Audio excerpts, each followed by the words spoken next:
Hey guys, in this video, I will show you how to fix Samsung account verification code not received. Alright, let's begin. First, open your phone's settings and go to your Samsung account. Make sure your phone number and email address are correct, including the country code. A small mistake can stop the verification code from arriving.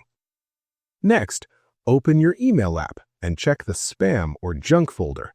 Sometimes the verification email is filtered automatically, so always double-check there. After that, go to Settings, open Apps, select Samsung Account, then tap Storage. Clear the cache to remove temporary errors that may block the code. Now, check your phone storage. If your storage is full, SMS messages may not come through. Delete unnecessary files to free up space.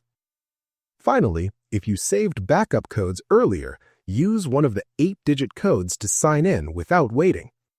So that's basically how you can fix Samsung account verification code not received. And that's it for this video. Thanks!